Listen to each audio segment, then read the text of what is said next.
Mr. President, final question. Yes, sir. You said famously, when you looked into Vladimir Putin's eyes, you saw his soul. Yeah. When you look into Benedict XVI's eyes, what do you see? God. Good way to end the interview. Thank you, sir. Thank you, sir. My pleasure.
Como começaram as trevas morais.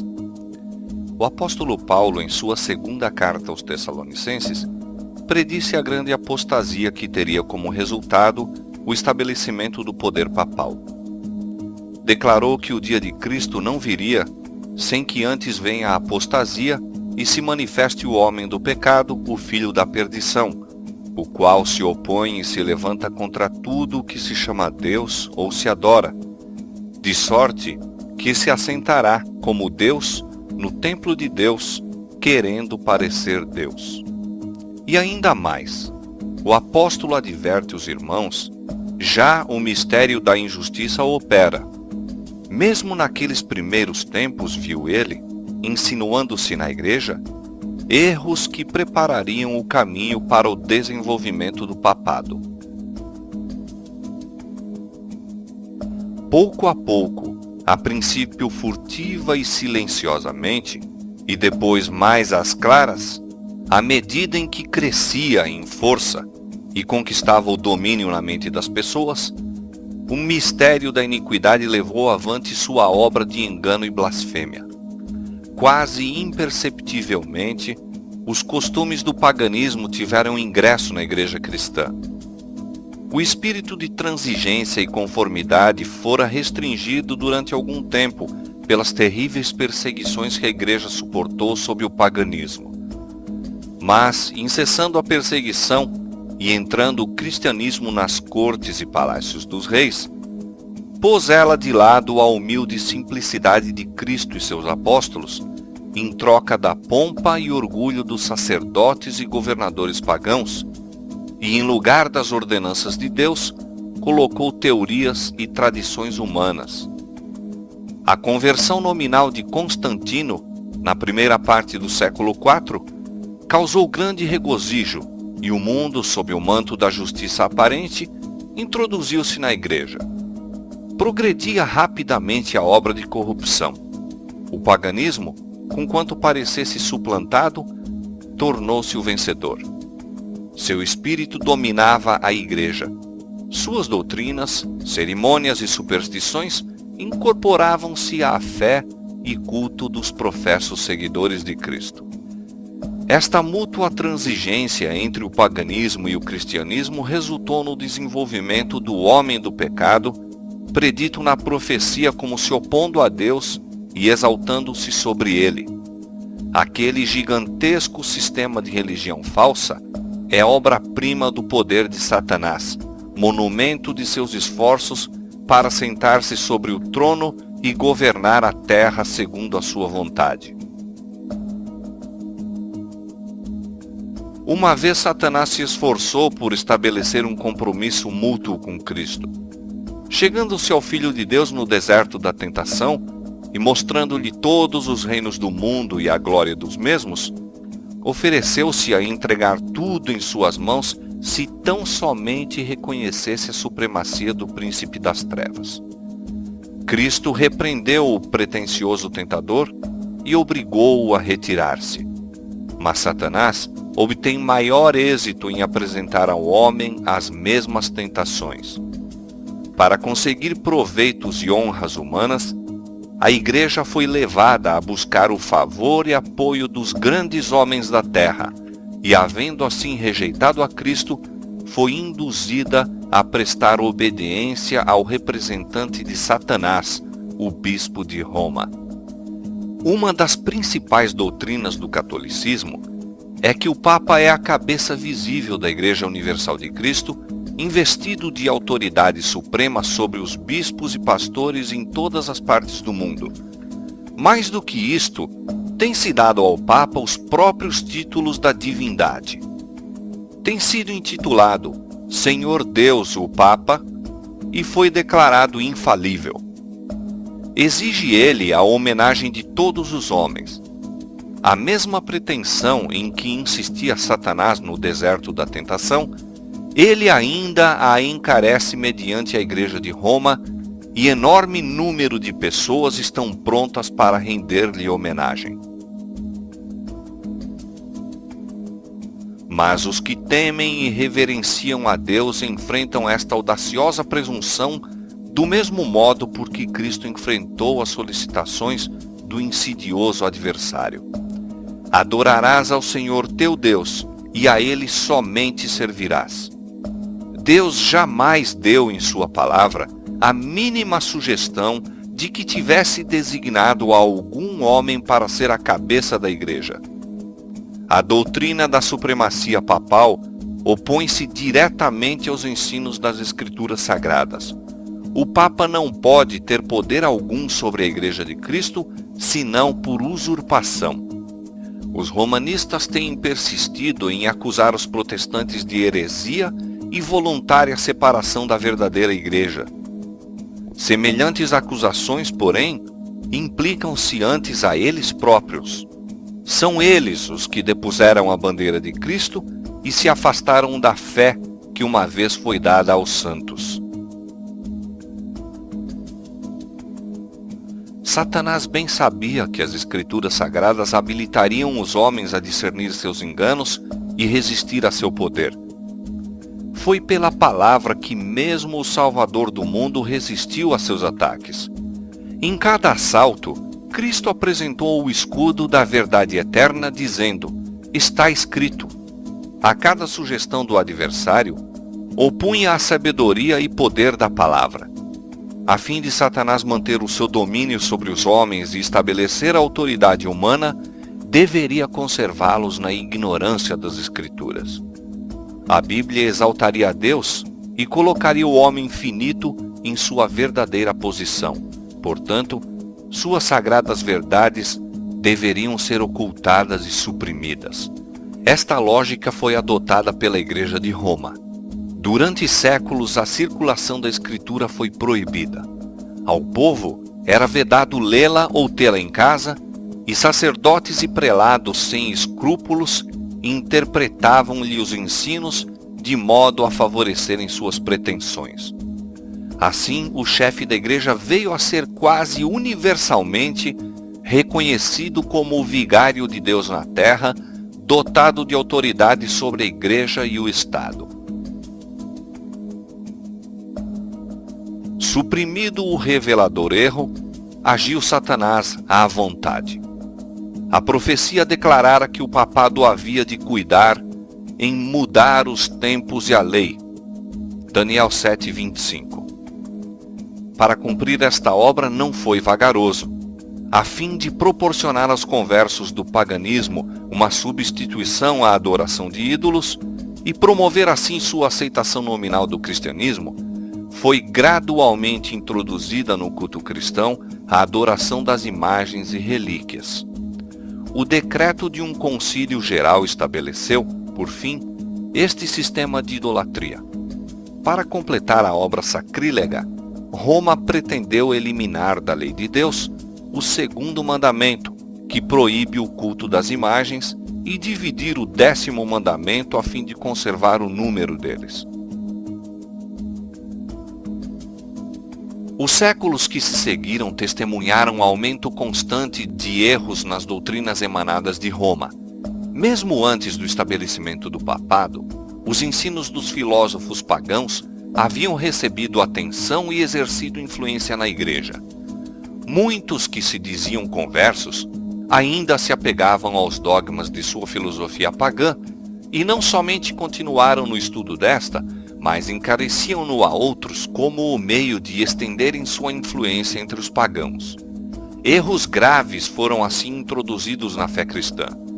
Destaca-se, entre outros, o da crença na imortalidade natural do homem e sua consciência na morte. Esta doutrina lançou o fundamento sobre o qual Roma estabeleceu a invocação dos santos e a adoração da Virgem Maria. Disto também proveio a heresia do tormento eterno para os que morrem impenitentes, a qual logo de início se incorporara à fé papal. Meu confessor sabe que eu piso na bola. Entendeu? Então, não dá para fazer totus-tus com o Padre Paulo. Mas dá para fazer com Maria, porque nós sabemos que ela é totalmente humilde nas mãos de Deus.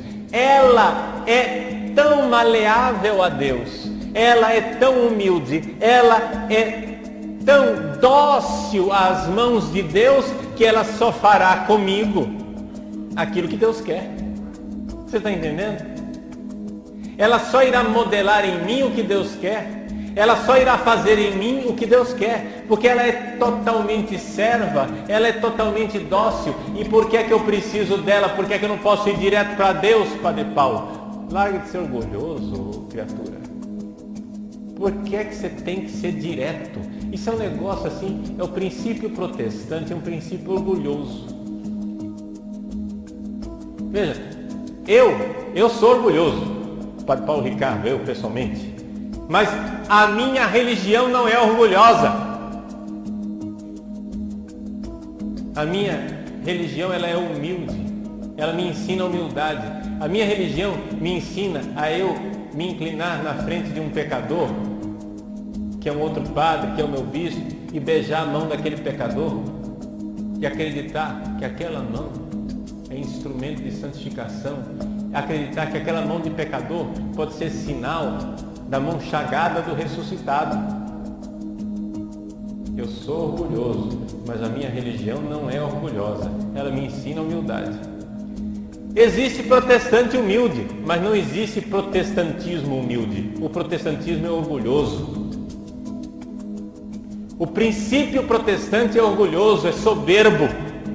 O princípio protestante é: eu não preciso de ninguém, eu vou para Deus direto. Isso é um orgulho, isso é uma soberba.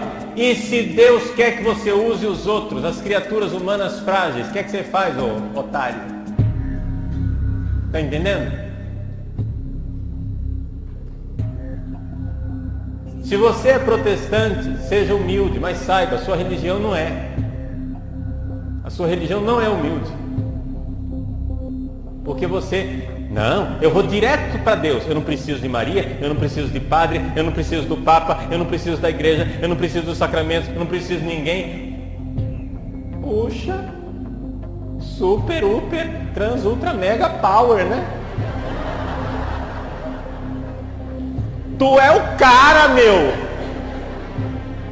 Tu é Deus! Entendeu? Tu é tudo. Não preciso de ninguém. Não, Padre Paulo, mas o senhor tem que entender que Jesus é o único mediador. Está escrito na Bíblia, Jesus é o único mediador, Jesus é o único mediador, Jesus é o único mediador. E eles repetem, e eles babam, e eles bufam.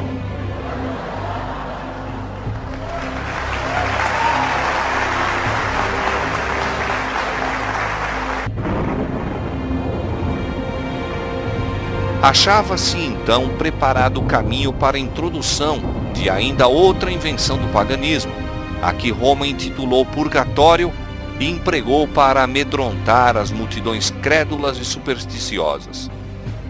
Com esta heresia, afirma-se a existência de um lugar de tormento, no qual as almas dos que não merecem condenação eterna devem sofrer castigo por seus pecados, e do qual, quando libertas da impureza, são admitidas no céu. Ainda uma outra invencionice era necessária para habilitar Roma a aproveitar-se dos temores e vícios de seus adeptos. Esta foi suprida pela doutrina das indulgências. Completa remissão dos pecados, passados, presentes e futuros, e livramento de todas as dores e penas em que os pecados importam, eram prometidos a todos os que se alistassem nas guerras do pontífice para estender seu domínio temporal, castigar seus inimigos e exterminar os que ousassem negar-lhe a supremacia espiritual. Ensinava-se também ao povo que, pelo pagamento de dinheiro à igreja, poderia livrar-se do pecado e igualmente libertar as almas de seus amigos falecidos que tivessem condenados às chamas atormentadoras. Por esses meios, Roma abarrotou os cofres e sustentou a magnificência, o luxo e os vícios dos pretensos representantes daquele que não tinha onde reclinar a cabeça. Este espírito de concessão ao paganismo abriu caminho para desrespeito ainda maior da autoridade do céu. Satanás, operando por meio de não consagrados dirigentes da igreja, intrometeu-se também com o quarto mandamento e tentou pôr de lado o antigo sábado, o dia que Deus tinha abençoado e santificado, e exaltando em seu lugar a festa observada pelos pagãos como o venerável dia do sol. Esta mudança não foi, a princípio, tentada abertamente. Nos primeiros séculos, o verdadeiro sábado foi guardado por todos os cristãos. Eram estes ciosos da honra de Deus, e crendo que sua lei é imutável, zelosamente preservavam a santidade de seus preceitos. Mas com grande argúcia, Satanás operava mediante seus agentes para efetuar seu objetivo. Para que a atenção do povo pudesse ser chamada para o domingo, foi feito deste uma festividade em honra da ressurreição de Cristo. Atos religiosos eram nele realizados. Era, porém, considerado como um dia de recreio, sendo o sábado ainda observado como dia santificado. A fim de preparar o caminho para a obra que intentava cumprir, Satanás induzira os judeus, antes do advento de Cristo, a sobrecarregarem o sábado com as mais rigorosas imposições, tornando sua observância um fardo. Agora, tirando vantagem da falsa luz sob a qual ele assim fizera com que fosse considerado, lançou o desdém sobre o sábado como instituição judaica. Enquanto os cristãos geralmente continuavam a observar o domingo como festividade prazenteira, ele os levou, a fim de mostrarem seu ódio ao judaísmo, a fazer do sábado dia de jejum, de tristeza e pesar. O descanso dominical só pode ser observado a partir do século IV, quando a lei civil, sob Constantino, quebrou o ritmo semanal, determinando a suspensão do trabalho no dia do Senhor, do dia do sol. No dia do Senhor, do dia do sol. Na primeira parte do século IV, o imperador Constantino promulgou um decreto fazendo do domingo uma festividade pública em todo o Império Romano. o dia do sol era venerado por seus súditos pagãos e honrado pelos cristãos. Era política do imperador unir os interesses em conflito do paganismo e cristianismo. Com ele se empenharam para fazer isto os bispos da igreja, os quais, inspirados pela ambição e sede do poder, perceberam que, se o mesmo dia fosse observado tanto por cristãos como pagãos, promoveria a aceitação nominal do cristianismo pelos pagãos e assim adiantaria o poderio e glória da igreja. Mas, conquanto muitos cristãos tementes a Deus fossem gradualmente levados a considerar o domingo como possuindo certo grau de santidade, ainda mantinham o verdadeiro sábado como o dia santo do Senhor e observavam-no em obediência ao quarto mandamento. Diz a Carta Apostólica, a prática espontânea tornou-se depois norma sancionada juridicamente. O dia do Senhor ritmou a história bimilenária da Igreja. São Justino, na sua apologia primeira, dirigida ao imperador Antonino Pio, na metade do século II, alude à celebração dominical utilizando a expressão no dia chamado do sol. Alude à celebração dominical utilizando a expressão no dia chamado do sol. Editos reais, concílios gerais e ordenanças eclesiásticas, apoiadas pelo poder secular, foram os passos por que a festividade cristã alcançou posição de honra no mundo cristão. A primeira medida de ordem pública impondo a observância do domingo foi a lei feita por Constantino. Este edito exigia que o povo da cidade repousasse no venerável dia do sol, mas permitia aos homens do campo continuarem com suas fainas agrícolas. Posto que virtualmente um estatuto pagão foi imposto pelo imperador depois de ser nominalmente aceito pelo cristianismo. Como a ordem real não parecia subsistir de modo suficiente à autoridade divina, Eusébio, bispo que procurava o favor dos príncipes e era amigo íntimo e adulador de Constantino, propôs a alegação de que Cristo transferira o sábado para o domingo. Nenhum testemunho das Escrituras, sequer, foi aduzido em prova da nova doutrina. O próprio Eusébio inadvertidamente reconhece sua falsidade e indica os verdadeiros autores da mudança. Todas as coisas, diz ele, que se deveriam fazer no sábado, nós as transferimos para o dia do Senhor. Mas o argumento do domingo, infundado como era, serviu para acoroçoar os homens a conculcarem o sábado do Senhor. Todos os que desejavam ser honrados pelo mundo aceitaram a festividade popular. Com o firme estabelecimento do papado, a obra da exaltação do domingo continuou. Durante algum tempo, o povo se ocupou com trabalho agrícola fora das horas de culto e o sétimo dia, o sábado, continuou a ser considerado como o dia de repouso. Lenta e seguramente, porém, se foi efetuando a mudança. Aos que se achavam em cargos sagrados era vedado proceder, no domingo, a julgamentos em qualquer questão civil.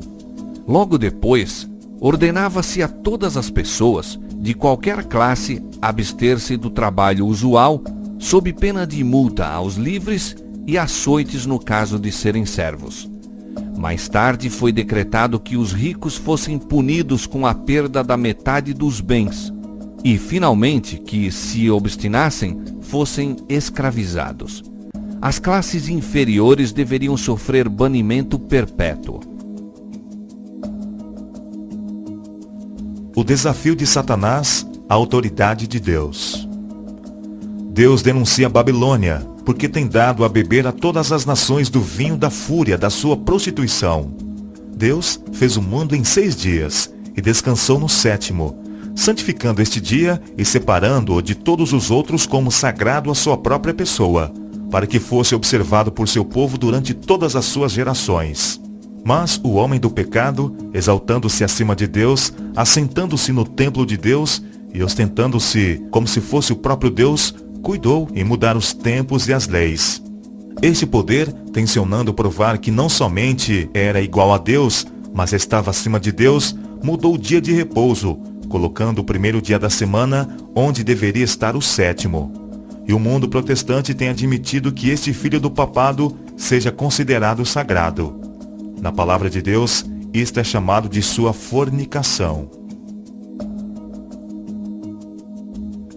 Durante a dispensação cristã, o grande inimigo da felicidade do homem fez do sábado do quarto mandamento um objeto de ataque especial.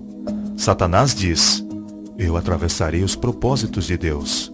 Capacitarei meus seguidores a porem de lado o memorial de Deus, o sábado do sétimo dia. Assim mostrarei ao mundo que o dia abençoado e santificado por Deus foi mudado. Esse dia não perdurará na mente do povo. Apagarei a lembrança dele. Porém, em seu lugar, um dia que não leve as credenciais de Deus, um dia que não seja um sinal entre Deus e seu povo. Levarei os que aceitarem esse dia a porem sobre ele a santidade que Deus pôs sobre o sétimo dia. No capítulo 14 de Apocalipse, os homens são convidados a adorar o Criador. E a profecia revela uma classe de pessoas que, como resultado da tríplice mensagem, observam os mandamentos de Deus. Um desses mandamentos aponta diretamente para Deus como sendo o Criador. O quarto preceito declara: o sétimo dia é o sábado do Senhor teu Deus, porque em 6 dias fez o Senhor os céus e a terra, o mar e tudo que neles há, e ao sétimo dia descansou. Portanto, abençoou o Senhor o dia do sábado e o santificou. Êxodo capítulo 20, versos 10 e 11. Acerca do sábado, diz mais o Senhor ser ele um sinal, para que saibais que eu sou o Senhor vosso Deus. Ezequiel capítulo 20, verso 20. E a razão apresentada é, porque em 6 dias fez o Senhor os céus e a terra, e ao sétimo dia descansou e restaurou-se. Êxodo capítulo 31, verso 17.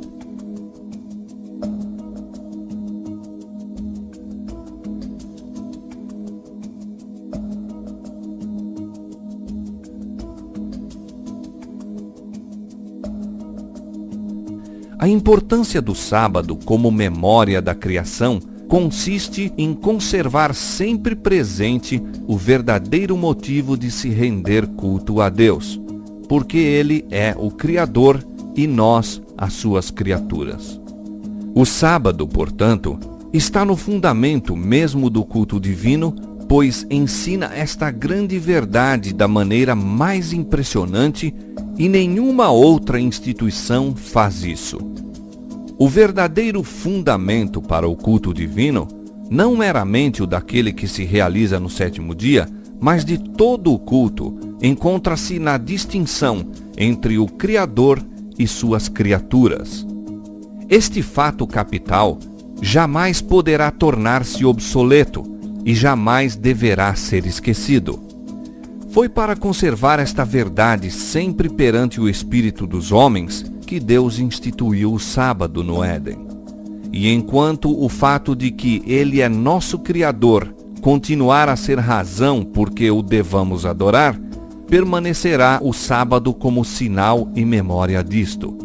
Tivesse sido o sábado universalmente guardado, os pensamentos e afeições dos homens teriam sido dirigidos ao Criador como objeto de reverência e culto, jamais tendo havido idólatra, ateu ou incrédulo. A guarda do sábado é um sinal de lealdade para com o verdadeiro Deus, aquele que fez o céu e a terra e o mar e as fontes das águas.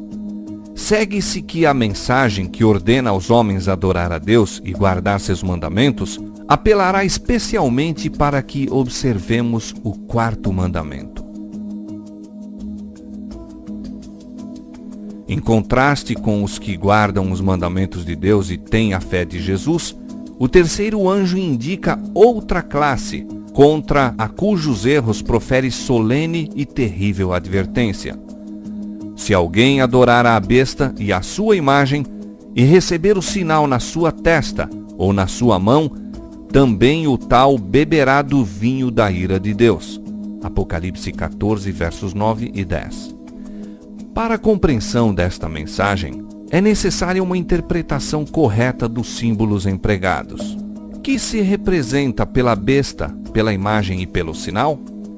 A cadeia de profecias na qual se encontram estes símbolos começa no capítulo 12 de Apocalipse, com o dragão que procurava destruir Cristo em seu nascimento. Declara-se que o dragão é Satanás. Apocalipse 12, verso 9. Foi ele que atuou sobre Herodes, a fim de matar o Salvador. Mas o principal agente de Satanás, ao fazer guerra contra Cristo e seu povo, durante os primeiros séculos da era cristã, foi o Império Romano, no qual o paganismo era a religião dominante. Assim, conquanto o dragão represente primeiramente Satanás, é em sentido secundário símbolo de Roma pagã. No capítulo 13, nos versos 1 a 10, descreve-se a besta semelhante ao leopardo, a qual o dragão deu o seu poder, o seu trono e grande poderio.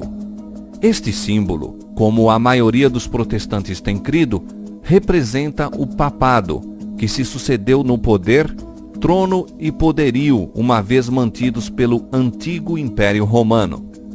Declara-se quanto à besta semelhante ao leopardo. Foi-lhe dada uma boca para proferir grandes coisas e blasfêmias, e abriu a sua boca em blasfêmias contra Deus, para blasfemar do seu nome e do seu tabernáculo e dos que habitam no céu. E foi-lhe permitido fazer guerra aos santos e vencê-los, e deu-se-lhe poder sobre toda a tribo e língua e nação. Esta profecia, que é quase idêntica à descrição da ponta pequena de Daniel capítulo 7, refere-se inquestionavelmente ao papado.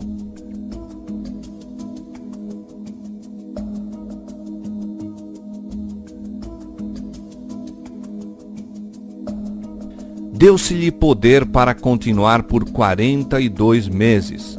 E diz o profeta: vi uma de suas cabeças como ferida de morte. E mais, se alguém leva em cativeiro irá. Se alguém matar a espada, necessário é que a espada seja morto.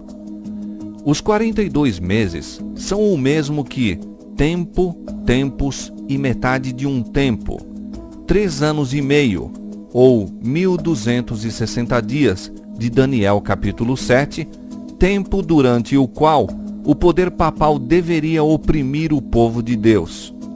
Este período, conforme se declara nos capítulos precedentes, começou com a supremacia do papado, no ano 538 de nossa era, e terminou em 1798. Nessa ocasião, o Papa foi aprisionado pelo exército francês e o poder papal recebeu a chaga mortal, cumprindo-se a predição: se alguém leva em cativeiro irá.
Neste ponto é introduzido outro símbolo. Diz o profeta: vi subir da terra outra besta, e tinha 2 chifres semelhantes aos de um cordeiro. Apocalipse 13:11. Tanto a aparência desta besta como a maneira por que surgiu indicam que a nação por ela representada é dessemelhante das que são mostradas sob os símbolos precedentes. Os grandes reinos que têm governado o mundo foram apresentados ao profeta Daniel como feras rapinantes que surgiam quando os 4 ventos do céu combatiam no mar grande. Daniel capítulo 7, verso 2. Em Apocalipse capítulo 17, no verso 15, um anjo explicou que águas representam povos e multidões e nações e línguas. Ventos são símbolos de contendas. Os 4 ventos do céu a combaterem no mar grande representam as terríveis cenas de conquista e revolução pelas quais os reinos têm atingido o poder. Mas a besta de cornos semelhantes aos do cordeiro foi vista a subir da terra. Em vez de subverter outras potências para estabelecer-se, a nação assim representada deve surgir em território anteriormente desocupado, crescendo gradual e pacificamente. Não poderia, pois, surgir entre as nacionalidades populosas e agitadas do velho mundo, esse mar turbulento de povos e multidões e nações e línguas. Deve ser procurada no Ocidente. Que nação do Novo Mundo se achava em 1798 ascendendo ao poder, apresentando indícios de força e grandeza e atraindo a atenção do mundo? A aplicação do símbolo não admite dúvidas. Uma nação, e apenas uma, satisfaz as especificações desta profecia. Esta aponta insofismavelmente para os Estados Unidos da América do Norte. Reiteradas vezes, ao descreverem a origem e o crescimento desta nação, oradores e escritores têm emitido inconscientemente o mesmo pensamento e quase que empregado as mesmas palavras do escritor sagrado. A besta foi vista a subir da terra. E segundo os tradutores, a palavra aqui traduzida, subir, significa literalmente crescer ou brotar como uma planta. E, como vimos, a nação deveria surgir em território previamente desocupado. Escritor preeminente descrevendo a origem dos Estados Unidos fala do mistério de sua procedência do nada. Diz: semelhando à semente silenciosa, desenvolvemo-nos em império. Um jornal europeu, em 1850, referiu-se aos Estados Unidos como um império maravilhoso que estava emergindo e no silêncio da terra aumentando diariamente seu poder e orgulho. Eduardo Everett, em discurso sobre os peregrinos fundadores desta nação, disse: procuraram um local afastado, inofensivo por sua obscuridade e seguro pela distância, onde a pequenina igreja de Leiden pudesse gozar de liberdade de consciência? Eis as imensas regiões sobre as quais, em conquista pacífica, implantaram os estandartes da cruz. E tinha 2 chifres semelhantes aos de um cordeiro. Os cornos semelhantes aos do cordeiro indicam juventude, inocência e brandura, o que apropriadamente representa o caráter dos Estados Unidos quando apresentados ao profeta como estando a subir, em 1798. Entre os exilados cristãos que primeiro fugiram para a América e buscaram asilo contra a opressão real e a intolerância dos sacerdotes, muitos havia que se decidiram a estabelecer um governo sobre o amplo fundamento da liberdade civil e religiosa. Suas ideias tiveram guarida na Declaração da Independência, que estabeleceu a grande verdade de que todos os homens são criados iguais e dotados de inalienável direito à vida, liberdade e procura de felicidade. e a Constituição garante ao povo o direito de governar-se a si próprio, estipulando que os representantes eleitos pelo voto do povo façam e administrem as leis. Foi também conhecida a liberdade de fé religiosa, sendo permitido a todo homem adorar a Deus segundo os ditames de sua consciência. Republicanismo e protestantismo tornaram-se os princípios fundamentais da nação. Estes princípios são o segredo de seu poder e prosperidade. Os oprimidos e conculcados de toda a cristandade têm se volvido para esta terra com interesse e esperança.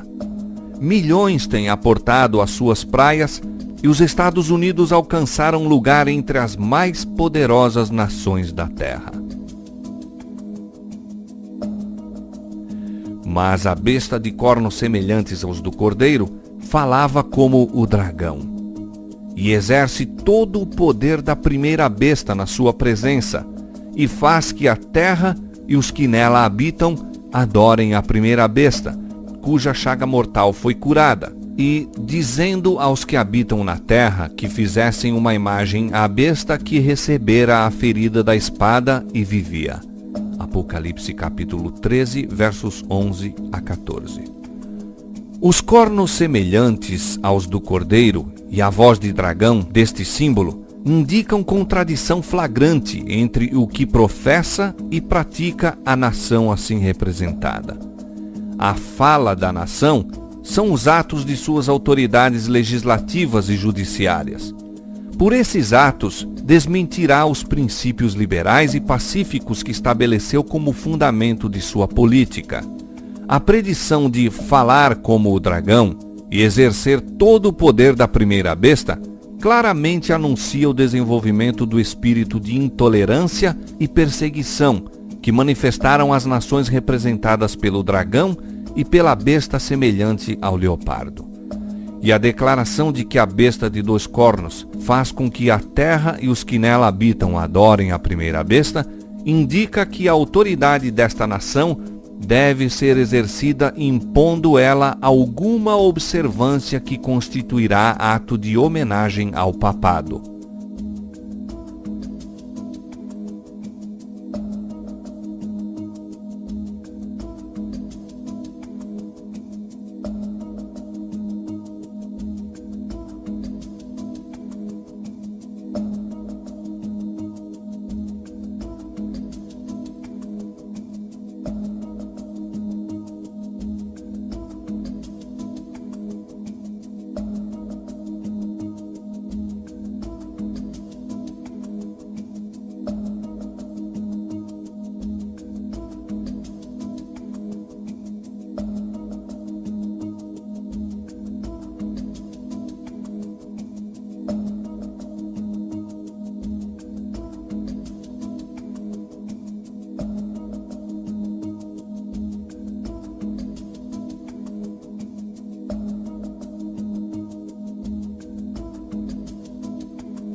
Semelhante atitude seria abertamente contrária aos princípios deste governo, ao espírito de suas instituições livres, às afirmações insofismáveis e solenes da Declaração da Independência e à Constituição.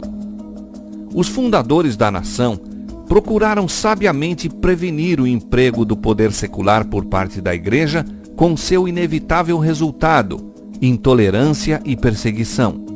A Magna Carta estipula que o Congresso não fará lei quanto a oficializar alguma religião ou proibir o seu livre exercício, e que nenhuma prova de natureza religiosa será jamais exigida como requisito para qualquer cargo de confiança pública nos Estados Unidos. Somente em flagrante violação destas garantias à liberdade da nação poderá qualquer observância religiosa ser imposta pela autoridade civil. Mas a incoerência de tal procedimento não é maior do que o que se encontra representado no símbolo. É a besta de cornos semelhantes aos do cordeiro, professando-se pura, suave e inofensiva, que fala como dragão. Dizendo aos que habitam na terra que fizessem uma imagem à besta. Aqui se representa claramente a forma de governo em que o poder legislativo emana do povo. Uma prova das mais convincentes de que os Estados Unidos são a nação indicada na profecia. Nós temos que compreender isso, que não se compreendia uma separação de igreja e Estado. A gente fica cobrando essas coisas, mas isso é um anacronismo. Nós temos que entender que a separação de igreja e Estado ela só surgiu na história do planeta com a independência dos Estados Unidos. Nem a Revolução Francesa quis uma separação de igreja e Estado. A Revolução Francesa, ela, ao contrário, ela fez o seu clero jacobino. Havia um clero, né, revolucionário. Mas não havia separação de igreja e Estado. Separação de igreja e Estado é uma invenção dos Estados Unidos, foi uma novidade. E esta novidade, vamos considerar, é bastante recente. Mas o que é a imagem da besta? E como será ela formada? A imagem é feita pela besta de 2 cornos e é uma imagem à primeira besta. É também chamada imagem da besta. Portanto, para sabermos o que é a imagem e como será formada, devemos estudar os característicos da própria besta, o papado. Quando se corrompeu a primitiva igreja, afastando-se da simplicidade do Evangelho e aceitando ritos e costumes pagãos, perdeu o espírito e o poder de Deus, e para que pudesse governar a consciência do povo, procurou o apoio do poder secular. Disso resultou o papado, uma igreja que dirigia o poder do Estado e o empregava para favorecer aos seus próprios fins, especialmente na punição da heresia. A fim de formarem os Estados Unidos uma imagem da besta, o poder religioso deve, a tal ponto, dirigir o governo civil para que a autoridade do Estado também seja empregada pela Igreja para realizar os seus próprios fins. Quando quer que a Igreja tenha obtido o poder secular, empregou ela para punir a discordância às suas doutrinas. As igrejas protestantes que seguiram os passos de Roma, formando aliança com os poderes do mundo, têm manifestado desejo semelhante de restringir a liberdade de consciência. Dá-se um exemplo disto na prolongada perseguição aos dissidentes feita pela Igreja Anglicana. Durante os séculos XVI e XVII, milhares de ministros não conformistas foram obrigados a deixar as igrejas e muitos, tanto pastores como o povo em geral, foram submetidos a multa, prisão, tortura e martírio. Foi a apostasia que levou a igreja primitiva a procurar o auxílio do governo civil, e isto preparou o caminho para o desenvolvimento do papado, a besta. Disse Paulo que havia de vir a apostasia e manifestar-se o homem do pecado. 2 Tessalonicenses capítulo 2, verso 3. Assim, a apostasia na igreja preparará o caminho para a imagem à besta. Quando as principais igrejas dos Estados Unidos, ligando-se em pontos de doutrinas que lhes são comuns, influenciarem o Estado para que imponha seus decretos e lhes apoie as instituições, a América protestante terá então formado uma imagem da hierarquia romana, e a inflição de penas civis aos dissidentes será o resultado inevitável. A besta de 2 chifres faz que a todos, pequenos e grandes, ricos e pobres, livres e servos, lhe seja posto um sinal na sua mão direita ou nas suas testas, para que ninguém possa comprar ou vender, senão aquele que tiver o sinal, ou o nome da besta, ou o número do seu nome. Apocalipse capítulo 13, versos 16 e 17. A advertência do terceiro anjo é: se alguém adorar a besta e a sua imagem, e receber o sinal na sua testa ou na sua mão, também o tal beberá do vinho da ira de Deus. A besta, mencionada nesta mensagem, cuja adoração é imposta pela besta de 2 cornos, é a primeira, ou a besta semelhante ao leopardo do capítulo 13 do Apocalipse, o papado. A imagem da besta representa a forma de protestantismo apóstata que se desenvolverá quando as igrejas protestantes buscarem o auxílio do poder civil para a imposição de seus dogmas. Resta definir ainda o sinal da besta.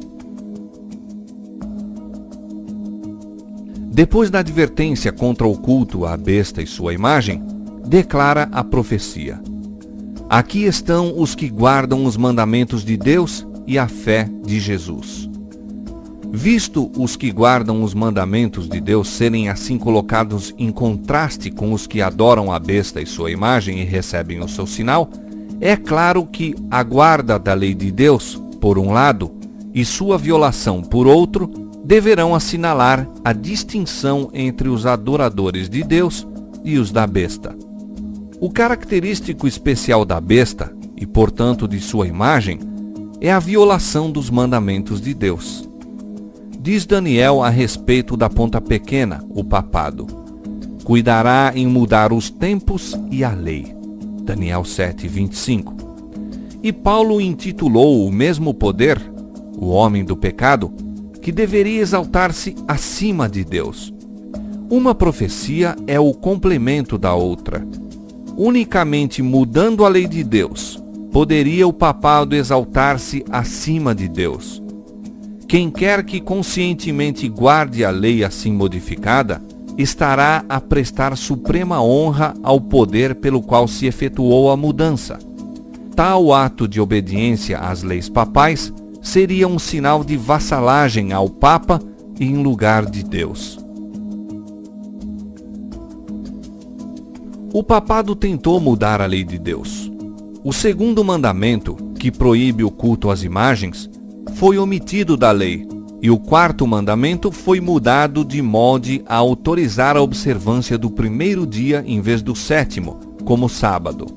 Mas os romanistas aduzem como razão para omitir o segundo mandamento ser ele desnecessário, achando-se incluído no primeiro, e que estão a dar à lei exatamente como era o desígnio de Deus, fosse ela compreendida. Essa não pode ser a mudança predita pelo profeta. É apresentada uma mudança intencional com deliberação. Cuidará em mudar os tempos e a lei. A mudança no quarto mandamento cumpre exatamente a profecia. Para isto, a única autoridade alegada é a da Igreja. Aqui o poder papal se coloca abertamente acima de Deus.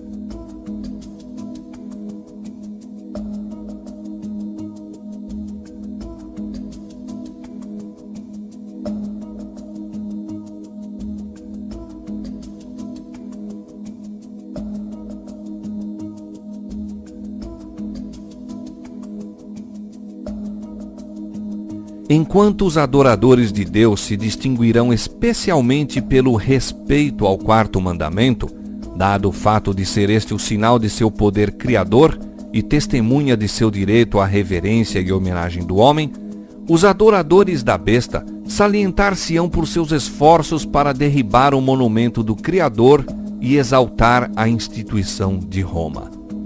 Foi por sua atitude a favor do domingo que o papado começou a ostentar arrogantes pretensões. Seu primeiro recurso ao poder do Estado foi para impor a observância do domingo como o dia do Senhor. A Escritura Sagrada, porém, indica o 7º dia e não o primeiro como o dia do Senhor. Disse Cristo: "O Filho do Homem é Senhor até do sábado." O 4º mandamento declara: "O 7º dia é o sábado do Senhor." E pelo profeta Isaías o Senhor lhe chama: "Meu santo dia." Marcos 2:28, Isaías 58:13. A carta apostólica Dies Domini, Dia do Senhor, do Papa João Paulo II ao episcopado, ao clero e aos fiéis da Igreja Católica sobre a santificação do domingo. Isso representa um grande esforço em favor da observância de tão grave dever.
a beleza da verdade evidenciada pela oposição. O zelo dos que obedecem ao Senhor aumentará à medida que o mundo e a igreja se unirem para invalidar a lei. Toda objeção levantada contra os mandamentos de Deus abrirá o caminho para o avanço da verdade e habilitará os seus defensores a apresentarem seu valor perante os homens. Há uma beleza e poder na verdade que nada poderá tornar tão evidente como a oposição e a perseguição. Este tempo em que se faz tanto esforço para impor a observância do domingo é a verdadeira oportunidade para apresentar ao mundo o autêntico sábado em contraste com o falso. O Senhor, em sua providência, está muito à frente de nós. Ele tem permitido que essa questão do domingo seja realçada para que o sábado do quarto mandamento possa ser apresentado perante as assembleias legislativas. Assim, os dirigentes da nação poderão ter a atenção despertada para o testemunho da palavra de Deus a favor do verdadeiro sábado. A alegação tantas vezes feita de que Cristo mudou o sábado é refutada por suas próprias palavras. Em seu sermão no monte, disse ele: Não cuideis que vim destruir a lei ou os profetas. Não vim abrogar, mas cumprir.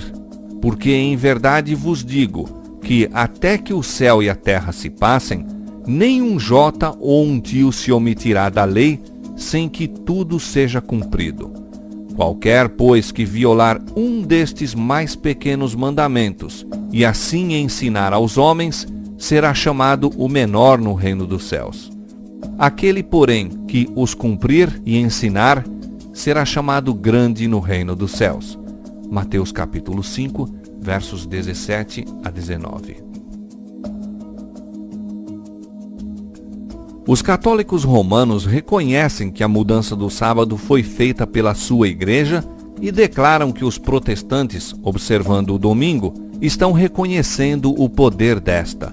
No Catecismo Católico da Religião Cristã, em resposta a uma pergunta sobre o dia a ser observado em obediência ao quarto mandamento, faz-se esta declaração: Enquanto vigorou a antiga lei, o sábado era o dia santificado, mas a Igreja, instruída por Jesus Cristo e dirigida pelo Espírito de Deus, substituiu o sábado pelo domingo. Assim, santificamos agora o primeiro dia e não o sétimo. Domingo quer dizer, e agora é, dia do Senhor. Como sinal da autoridade da Igreja Católica, os escritos romanistas citam o próprio ato da mudança do sábado para o domingo, que os protestantes admitem, porque, guardando o domingo, reconhecem o poder da Igreja para ordenar dias santos e impor sua observância sob pena de incorrer em pecado. Que é, pois, a mudança do sábado, senão o sinal da autoridade da Igreja de Roma ou o sinal da besta?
A Igreja de Roma não renunciou às suas pretensões à supremacia.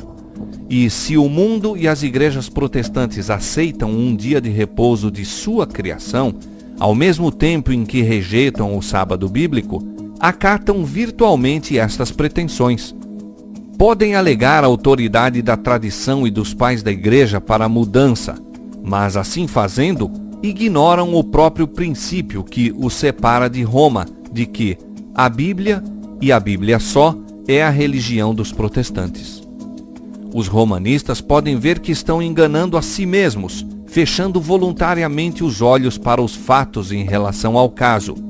À medida que ganha terreno o movimento em favor do repouso dominical obrigatório, eles se regozijam, na certeza de que, por fim, todo o mundo protestante será reunido sob a bandeira de Roma.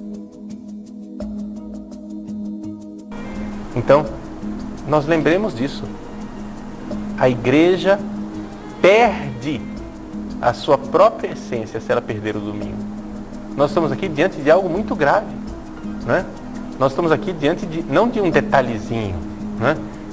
Me desculpem o palavreado popular, né? Mas não é uma frescura, né? Não é uma bobagem. Nós estamos aqui diante do centro. Se existe algo que faz a igreja, que faz o cristão, é o domingo. Por isso não tem cabimento essa história dos nossos irmãozinhos adventistas do sétimo dia, que de alguma forma vivem ainda muito fixados no Antigo Testamento. Guardam o sábado, né? Eles guardam o sábado, mas não somente o sábado. Se você for ver a atitude dos adventistas com relação ao Antigo Testamento, né, é uma atitude de muito apego ainda a muitas prescrições do Antigo Testamento, né? De tal forma que eles ainda estão de alguma forma no judaísmo, né? Eles não entraram na novidade cristã, né? É claro que se você vai pegar os 10 mandamentos no Antigo Testamento, né, os 10 mandamentos no Antigo Testamento pede para guardar o sábado, evidente, né? Mas nós cristãos não estamos mais no Antigo Testamento. Nós estamos numa nova aliança, nós estamos num novo tempo em que, de alguma forma, Deus fez para nós o domingo. Este é o dia que o Senhor fez para nós. Os romanistas declaram que a observância do domingo pelos protestantes é uma homenagem que prestam, malgrado seu, à autoridade da Igreja Católica. A imposição da guarda do domingo por parte das igrejas protestantes é uma obrigatoriedade do culto ao papado, à besta. Os que, compreendendo as exigências do quarto mandamento, preferem observar o sábado espúrio em lugar do verdadeiro, estão desta maneira a prestar homenagem ao poder pelo qual somente é ele ordenado.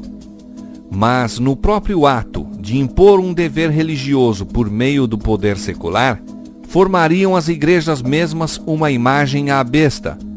Daí a obrigatoriedade da guarda do domingo nos Estados Unidos equivaler a impor a adoração à besta e à sua imagem. Mas os cristãos das gerações passadas observavam o domingo supondo que, em assim fazendo, estavam a guardar o sábado bíblico. E hoje existem verdadeiros cristãos em todas as igrejas, não excetuando a comunhão católica romana, que creem sinceramente ser o domingo o dia de repouso divinamente instituído. Deus aceita a sinceridade de propósito de tais pessoas e sua integridade. Quando, porém, a observância do domingo for imposta por lei e o mundo for esclarecido relativamente à obrigação do verdadeiro sábado, quem, então, transgredir o mandamento de Deus para obedecer a um preceito que não tem maior autoridade que a de Roma, honrará desta maneira ao papado mais do que a Deus. Prestará homenagem a Roma e ao poder que impõe a instituição que Roma ordenou. Adorará a besta e a sua imagem. Ao rejeitarem os homens a instituição que Deus declarou ser o sinal de sua autoridade e honrarem em seu lugar a que Roma escolheu como sinal de sua supremacia, aceitarão, de fato, o sinal de fidelidade para com Roma, o sinal da besta. E somente depois que esta situação esteja assim plenamente exposta perante o povo, e este seja levado a optar entre os mandamentos de Deus e os dos homens, é que então aqueles que continuam a transgredir hão de receber o sinal da besta. O sábado, o grande ponto em litígio. Na peleja a ser travada nos últimos dias, estarão unidos em oposição ao povo de Deus todos os poderes corruptos que apostataram da lealdade à lei de Jeová. Nessa peleja, o sábado do quarto mandamento será o grande ponto em litígio, pois no mandamento do sábado, o grande legislador se identifica como o Criador dos céus e da terra. Certamente guardareis os meus sábados, diz o Senhor, pois é sinal entre mim e vós nas vossas gerações, para que saibais que eu sou o Senhor, que vos santifica. Êxodo capítulo 31, verso 13. Alguns procurarão colocar obstáculos no caminho da observância do sábado, dizendo: não sabeis que dia é o sábado? Mas parecem saber quando chega o domingo, e têm manifestado grande zelo em fazer leis impondo sua observância. Os defensores da lei dominical não compreendem o que estão fazendo. O movimento dominical está agora abrindo caminho nas trevas. Os líderes encobrem a verdadeira questão, e muitos que se unem ao movimento não percebem para onde propende a tendência oculta. Eles estão agindo como cegos. Não veem que se um governo protestante abandona os princípios que deles fizeram uma nação livre e independente, e pela legislação introduz na Constituição princípios que propaguem a falsidade e a ilusão papal, eles estão se lançando nos horrores romanos da Idade Média.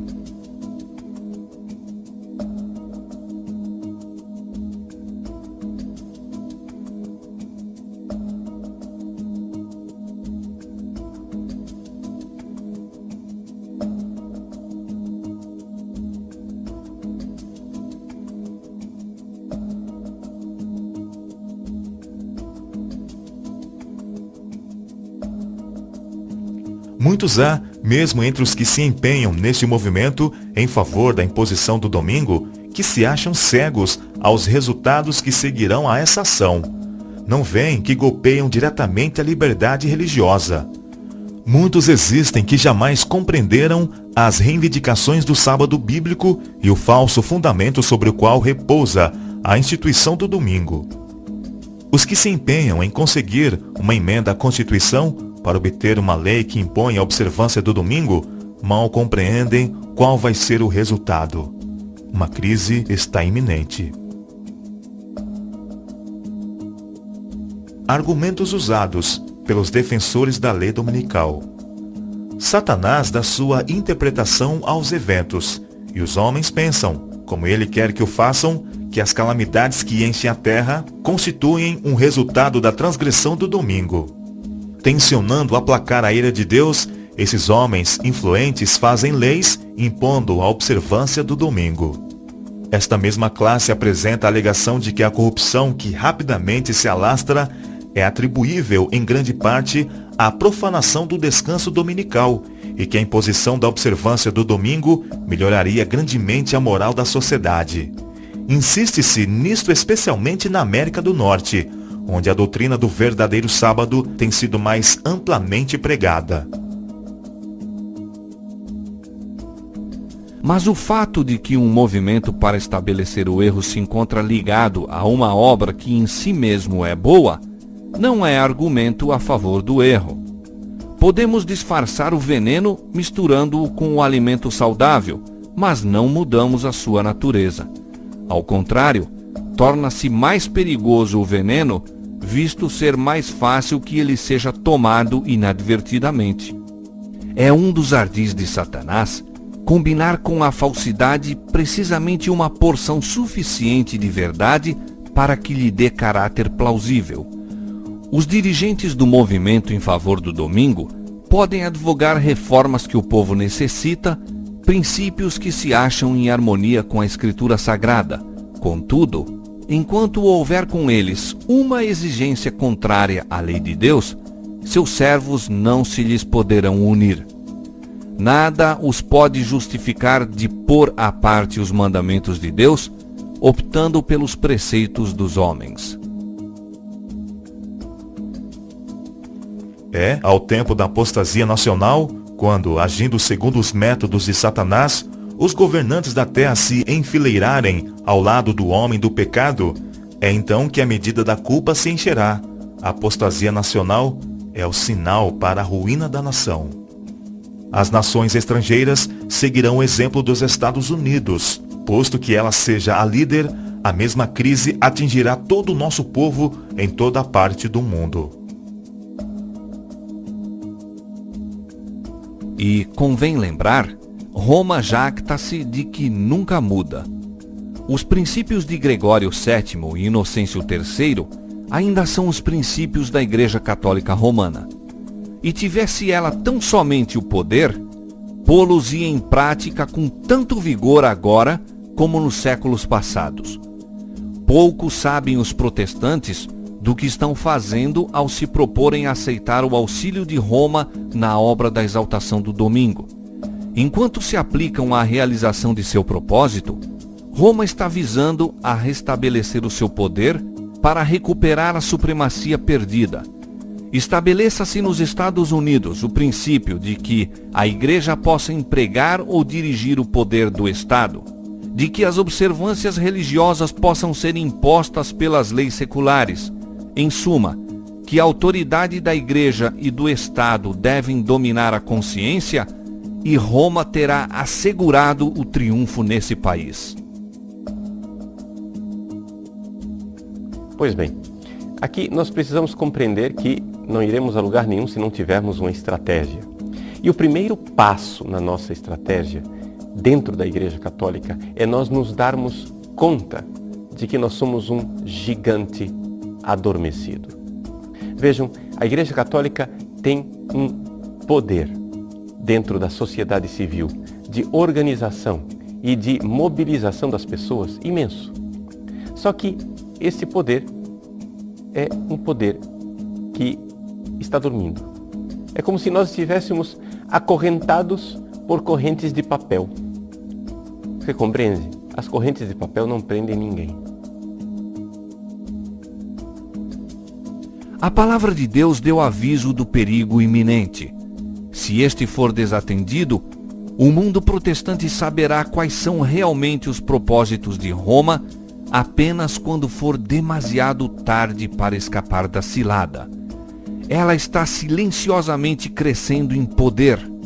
Suas doutrinas estão a exercer influência nas assembleias legislativas, nas igrejas e no coração dos homens. Está a erguer suas altaneiras e maciças estruturas, em cujos secretos recessos se repetirão as anteriores perseguições. Sorrateiramente e sem despertar suspeitas, está aumentando suas forças para realizar seus objetivos ao chegar o tempo de dar o golpe. Tudo o que deseja é a oportunidade, e esta lhe está sendo dada. Logo veremos e sentiremos qual é o propósito do romanismo. Quem quer que creia na palavra de Deus e a ela obedeça, incorrerá por esse motivo em censura e perseguição. Por isso esse ódio que os protestantes têm contra a igreja não vai ficar de graça assim não. Quem é que tolera ser beijado na cabeça e apunhalado no coração? Ah, eu amo você, beijinho na cabeça e faca no bucho.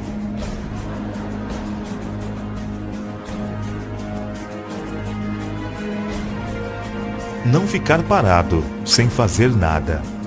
Os que estão agora guardando os mandamentos de Deus precisam pôr-se em atividade para obter a ajuda especial que só Deus pode dar-lhes. O povo de Deus que guarda os mandamentos não deve permanecer calado neste tempo, como se aceitássemos a situação de bom grado. não estamos cumprindo a vontade de Deus se nos deixarmos ficar em quietude, nada fazendo para preservar a liberdade de consciência. Fervente e eficaz oração deve ascender ao céu para que essa calamidade seja deferida, até que possamos realizar a obra por tanto tempo negligenciada. Haja as mais fervorosas orações, e então trabalhemos em harmonia com as nossas orações. Há muitos que estão despreocupados e se acham, por assim dizer, adormecidos. Eles dizem: se a profecia predisse a imposição da observância do domingo, a lei certamente será promulgada. E tendo chegado a essa conclusão, assentam-se em calma expectativa do evento, confortando-se com o pensamento de que Deus protegerá seu povo no tempo de angústia. Mas o Senhor não nos livrará se não fizermos algum esforço para realizar a obra que Ele nos confiou. Como fiéis atalaias, deveis dar o aviso ao ver que vem a espada, para que os homens e mulheres, pela ignorância, não sigam o rumo que evitariam se conhecessem a verdade. A mais terrível ameaça que já foi dirigida aos mortais acha-se contida na mensagem do terceiro anjo. Deverá ser um terrível pecado que acarretará a ira de Deus sem mistura de misericórdia. Os homens não devem ser deixados em trevas quanto a este importante assunto. A advertência contra tal pecado deve ser dada ao mundo antes da visitação dos juízos de Deus, a fim de que todos possam saber por que esses juízos são infligidos e tenham oportunidade de escapar. A profecia declara que o primeiro anjo faria o anúncio a toda a nação e tribo e língua e povo. A advertência do terceiro anjo, que faz parte da mesma tríplice mensagem, deve ser não menos difundida. É apresentada na profecia como sendo proclamada com grande voz por um anjo voando pelo meio do céu e se imporá à atenção do mundo. Os Estados Unidos aprovarão uma lei dominical. Quando nossa nação abjurar os princípios de seu governo, de tal forma que vote uma lei dominical, nesse próprio ato, o protestantismo dará a mão ao papado. Os protestantes lançarão toda a sua influência e poder ao lado do papado. Por um ato nacional impondo o falso sábado, eles darão vida e vigor à corrompida fé de Roma, avivando sua tirania e opressão da consciência. Mais cedo ou mais tarde serão aprovadas leis dominicais. A profecia do capítulo 13 do Apocalipse declara que o poder representado pela besta de cornos semelhantes aos do cordeiro fará com que a terra e os que nela habitam adorem o papado, ali simbolizado pela besta semelhante ao leopardo. Esta profecia se cumprirá quando aquela nação impuser a observância do domingo, que Roma alega ser um reconhecimento especial de sua supremacia. A corrupção política está destruindo o amor à justiça e a consideração para com a verdade. E mesmo na livre América do Norte, governantes e legisladores, a fim de conseguir o favor do público, cederão ao pedido popular de uma lei que imponha a observância do domingo. No desfecho desta controvérsia, toda a cristandade estará dividida em duas grandes classes: os que guardam os mandamentos de Deus e a fé de Jesus, e os que adoram a besta e sua imagem e recebem o seu sinal. Se bem que a Igreja e o Estado reúnam o seu poder a fim de obrigar a todos, pequenos e grandes, ricos e pobres, livres e servos, a receberem o sinal da besta, o povo de Deus, no entanto, não o receberá. O profeta de Patmos contempla os que saíram vitoriosos da besta e da sua imagem, e do seu sinal e do número do seu nome, que estavam junto ao mar de vidro e tinham as harpas de Deus. E cantavam o cântico de Moisés e o cântico do Cordeiro. Apocalipse capítulo 15, versos 2 e 3.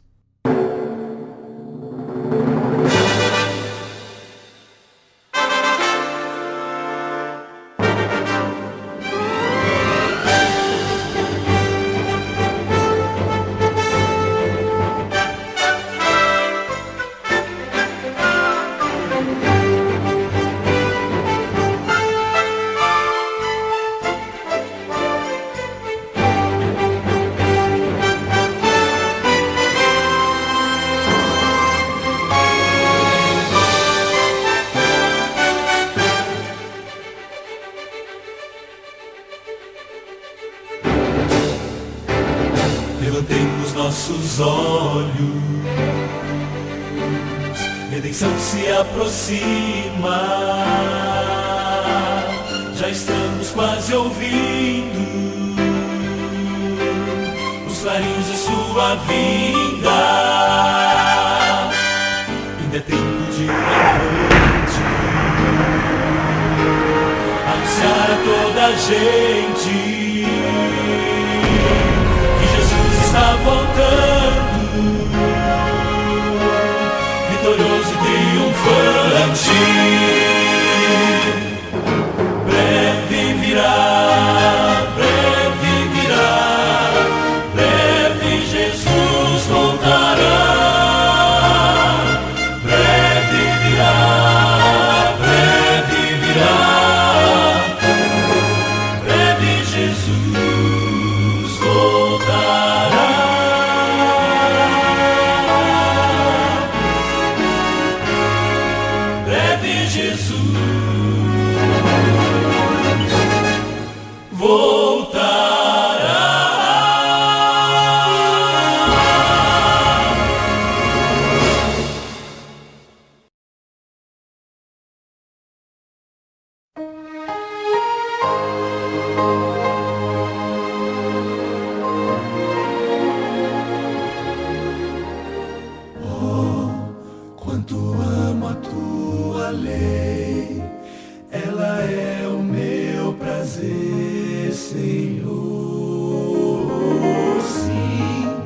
Verdadeiros são seus passos, é a verdade dos teus lábios e motivo do meu louvor. Bem-aventurados os que andam na lei, nela tenho vida, não me esquecerei. Seus ensinos, luz pro meu caminho, nela seguro estarei. A tua lei é perfeita, como tu és perfeito, meu Deus. A tua lei é santa e justa, pois santo e justo tu és. É a mais bela expressão do teu coração, é teu próprio caráter, Senhor, Senhor. Reflete a grandeza e a tua beleza, revela por mim teu amor.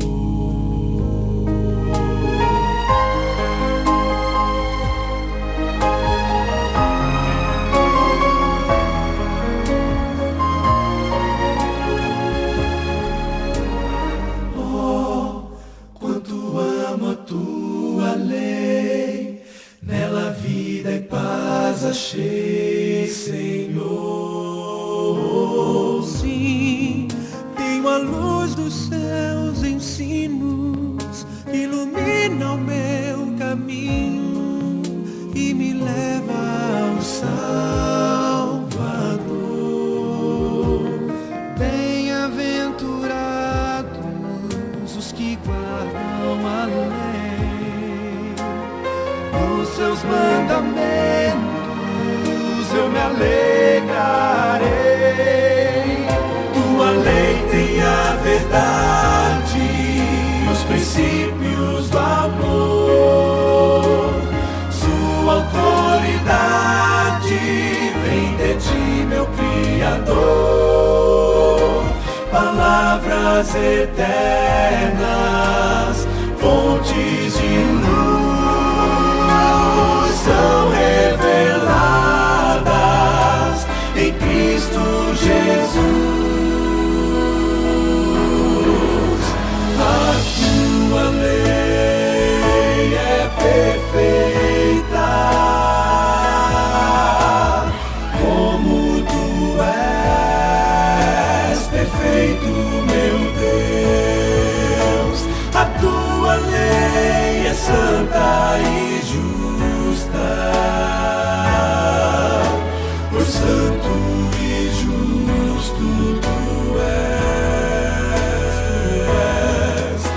mais bela expressão